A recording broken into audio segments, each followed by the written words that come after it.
Share කරන්න කියලා අපි මුලින්ම මතක් කරනවා. ඔබ දන්නා මේ පෝස්ට් එකේ ඉන්න ස්වාමින් වහන්සේලා දෙනම ලංකාවේ ප්‍රසිද්ධ ස්වාමින් වහන්සේලා දෙනම. නම කියන්න අවසර රාද ස්වාමින් වහන්සේ, මේ පැත්තේ ඉන්නේ අපේ කත්නෝරුවේ ස්වාමින් වහන්සේ. රාද ස්වාමින් වහන්සේ ගැන කිසිම තර්කයක් මට නැහැ. උන්වහන්සේ ධර්මයේ පිළිබඳව ගැඹුරට දන්න ස්වාමින් වහන්සේ කෙනෙක්. ඒ ගැන මට කිසිම සැකයක් එහෙම මුකුත් නැහැ. හැබැයි මෙතන තියෙන ප්‍රශ්නේ මෙන්න මේකයි.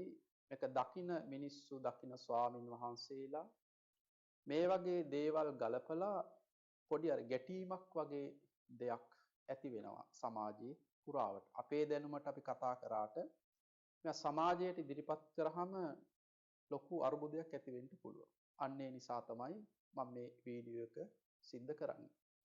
කත්නෝරුවේ ස්වාමින් වහන්සේ රාද ස්වාමින් වහන්සේ අතර අර උපමාවක් සඳහන් කරලා තියෙනවා.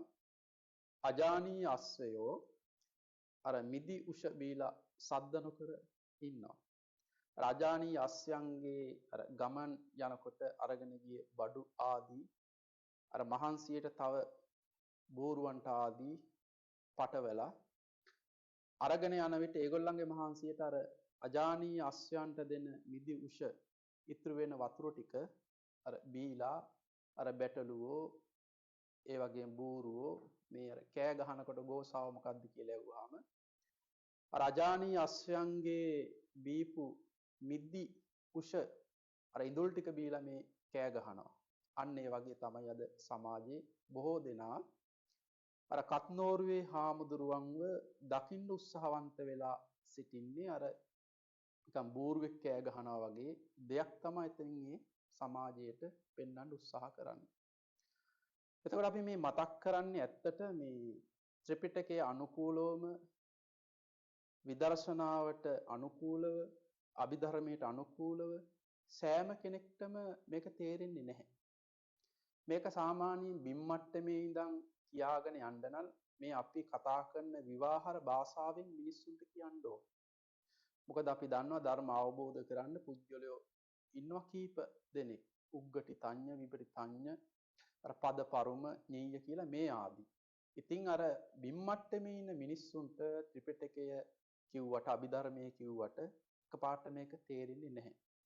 ඒ නිසා අර මිනිස්සුන් සුමගට ගන්න නම් අපි අර මේ මට්ටමේ ඉඳන් කතා කරන්න ඕන. බොහෝ බලන්න කල්පනා කරලා එළි වෙනකන් බණ ඇහුවත් සමහරට මිනිස්සු බුදුරජාන් වහන්සේ ගැන කොච්චර වර්ණනා කළා උදේට ගිහිල්ලා ඒ මිනිස්සු පෙන් එකක් පූජා කරේ නැහැ. ඔය ඔකේ තියෙන හැදුනේ කවුද ඉන්නේ කියලා. ඕන තරම් ඉන්න උන්වහන්සේගේ ධර්මය අහලා හැදිච්ච පොල්ලෝ. එතකොට මටම කියලා තියෙන උන්වහන්සේ අර බුදුරජාන් වහන්සේට වතුර එකක් හරි පූජා කරන්න කියපු කතන්දරයේදී අද වෙනකොට සෑහෙන පිරිසක් මට කතා කරලා කියන හැමදාම උදේට ඇල්පැන් වීදුරුවක් තියෙන බුද්ධ පූජාවක් තියෙන. කොල්ල මට කතා කරලා තියෙනවා මං මාස දෙකක් වෙනවා කුඩු ගංජා ගහන්නේ නැහැ කියලා. ඒ වගේ හැදිච්ච පිරිස ඉන්නවා, හැදෙන පිරිසක් ඉන්නවා. ඒ වගේ උන්වහන්සේ මේ බණ කිව්වා කියලා මේ මුළු රටම කුඩු වලට තිත වැටෙන්නේ නැහැ. අපි අහලා තියෙන ඒඩ්ස් කියන රෝගය, ඒ වසංගතය ඒක හොඳ කරන්න බෑ. හැබැයි අපිට වැලිකිලා ඉන්න පුළුවන්. ඒ වගේ මේ කුඩු කියන කතන්දරෙත් ලෝකෙන් තුරන් කරන්න බෑ කවුරු ආවත්. කවුරු මොන විදිහේ කිව්වත්. නමුත් ඒකෙන් වැලකිලා ඉන්න මේ ඇහෙන බණ ටික ප්‍රමාණවත් ගොඩාක් මිනිස්සු හැදිලා ඉන්නවා. ඒ නිසා අපි කියන්නේ අර රාද ස්වාමින් වහන්සේ බණ කියනවා අපි ගරු කරනවා.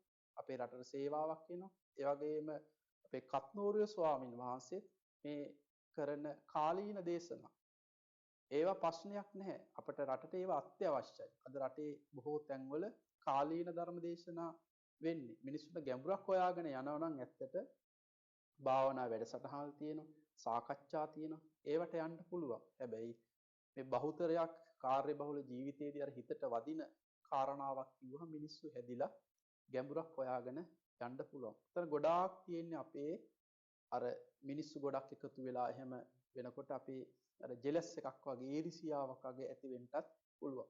දැන් අපි තුමු රහතන් වහන්සේ කෙනෙක් හිටියා කියලා. රහතන් වහන්සේ කෙනෙක් ඉන්නවා කියලා කියමු. හැබැයි රහතන් වහන්සේ ඇහිලා කත්නෝරුවේ ස්වාමීන් වහන්සේ කෙනෙක් විවේචනයක් කරන්නේ නැහැ. ඇයි?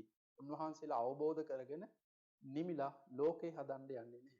අපි හැම වෙලාවෙම කොයිතරම් දැනුම් සම්භාරයක් තිබ්බත් අපි නිමෙන්න උත්සාහ කරනවට වැඩිය අපි විවේචනාත්මකව අපි දකින්නේ යම් කෙනෙක්ගේ හොඳක් නෙමෙයි අපි අඩුපාඩුවක් දැකලා සසඳලා මේ පැත්ත හොඳයි මේ පැත්ත හොඳ නෑ කියලා කියන. ඒකේ බුදවරු ලෝකයේ දෙනමක් පහළ වෙන්නේ නැත්තේ පහළ වුණොත් මිනිස්සු පවුපුරව ගන්නවලු මේ උඹලගේ බුදුහාමුදුරුවෝ මේ අපේ බුදුහාමුදුරුවෝ හොඳට බණ කියනවා උඹලගේ බුදුහාමුදුරුවෝට වැඩිය මෙහෙම මිනිස්සු ભેදයක් ඇති වෙනවා. අන්න ඒ වගේ අද කාලෙත් මේ අපේ හාමුදුරුවෝ හොඳට බණ කියන උඹලගේ හාමුදුරුවෝ කාලීන ධර්ම දේශනා කරනවා කියන මේවා සමාජයේ ස්වාමින් වහන්සේලා අර මෙහෙම දැම්මම මිනිස්සු දෙකට බෙදිලා අර පවුපුරව ගන්නව ඇරෙන්න වෙන සෙතක් වෙන්නේ නැහැ. අන්න ඒ නිසා මම කියන්නේ මේ පැත්තේ ඉන්න ස්වාමින් වහන්සේත් රටට සේවාවක් කරනවා.